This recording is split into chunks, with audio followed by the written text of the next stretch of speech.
দর্শক, মৃত্তিকা জীবন ও প্রকৃতি ইউটিউব চ্যানেল এবং ফেসবুক পেজ থেকে আমি তমাল আপনাদের স্বাগত জানাচ্ছি। আজকে আমি যে বিষয়টি নিয়ে আপনাদের সাথে আলোচনা করতে যাচ্ছি সেটা হচ্ছে ধানের বিএলবি রোগ। এই বিএলবি রোগ কেন হয়, কী কারণে হয়, এর প্রতিকার কী, এ বিষয়ে আজকে আমি আপনাদের কাছে বিশদভাবে জানাবো। আপনারা যারা এখন পর্যন্ত আমাদের চ্যানেলটি সাবস্ক্রাইব করেছেন তাদের সকল ধন্যবাদ জানাচ্ছি। সাথে সাথে এখন পর্যন্ত যারা সাবস্ক্রাইব করেনি তাদের কাছে অনুরোধ থাকবে, কৃষি বিষয়ক আমাদের এই চ্যানেলটি অবশ্যই আপনারা সাবস্ক্রাইব করে আমাদের পাশে থাকবেন। ধানের বিএলবি, যা ব্যাকটেরিয়াজনিত একটি মারাত্মক রোগ, সাধারণভাবে আমরা এটিকে পাতা পোড়া রোগ হিসেবে অধিক চিনি। বিএলবি রোগের লক্ষণ অনুযায়ী পাতার কিনারায় নীলাভ পানির ছাপ দাগ দেখা যায় এবং পরে হলুদ ও শুকনা খড়ের রং ধারণ করে। এ রোগের ফলে গাছ প্রয়োজনীয় খাদ্য গ্রহণ করতে পারে না, ফলে ফলন অনেক অংশে কমে যায়।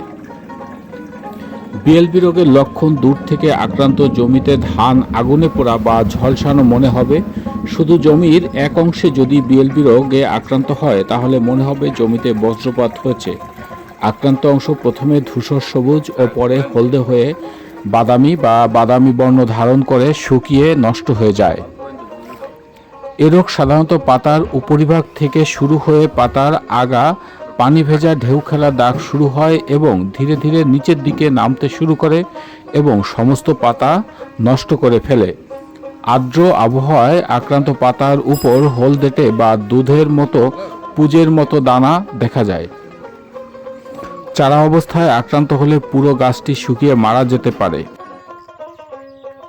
বিএলবি রোগের প্রতিরোধের জন্য জমিতে সুষম মাত্রায় সার ব্যবহার করতে হবে। রোগ দেখা দিলে আক্রান্ত জমিতে ইউরিয়া সারের উপরি প্রয়োগ সম্পূর্ণ বন্ধ রাখতে হবে। পটাশ সারের ব্যবহার বৃদ্ধি করতে হবে। প্রতি 33% জমির জন্য 5 থেকে 7 কেজি মিউরেল অফ পটাশ অর্থাৎ এমওপি সার ব্যবহার করলে বিএলবি রোগের প্রকোপ অনেক অংশে কমে আসে। সাথে সাথে জমিতে থাকা অতিরিক্ত পানি বের করে দিতে পারলে 5-7 দিন শুকনা দিলে এ রোগের মাত্রা ধীরে ধীরে কমে আসবে। এছাড়া রাসায়নিক ও জৈবিকভাবে বিএলবি রোগ নিয়ন্ত্রণ করার প্রয়োজন পড়তে পারে। আক্রান্ত জমিতে স্ট্রেপ্টোমাইসিন সালফেট বা কপার অক্সিক্লোরাইড গ্রুপের ঔষধ প্রতি লিটার পানিতে 3 গ্রাম হারে প্রয়োগ করলে এ রোগ কমে আসবে।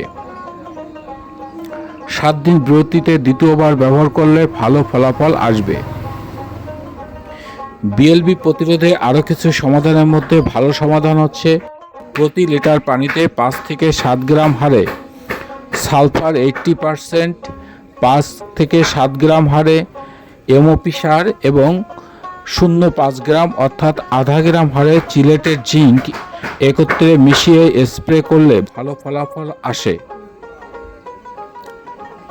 এছাড়া টেবুকোনাজল, সিপ্রোকোনাজল ও অ্যাজোক্সোস্ট্রোবিন জাতীয় ছত্রাকনাশক প্রতি লিটার পানিতে 1 মিলিলিটার হারে স্প্রে করলে ভালো ফলাফল আসবে। স্প্রে করার সময় অবশ্যই আপনাকে মনে রাখতে হবে প্রতি 2 লিটার পানি 1% জমির জন্য খুব ভালো করে বিকালবেলা স্প্রে করতে হবে। দর্শক, মৃত্তিকা জীবন ও প্রকৃতি নির্মিত আমাদের এই ভিডিও আপনাদের কেমন লেগেছে তা অবশ্যই কমেন্ট করে জানাবেন। পরবর্তীতে কোন ধরনের ভিডিও পেতে চান তাও আমাদের জানাবেন। সবাই সুস্থ থাকবেন, ভালো থাকবেন। দেওয়া যায় না, অল্প একটু দাও, বেশি না। দেখি ওই চাপ দিয়ে না, মানে কতটুকু পড়ে এটা আর কি দেখবো।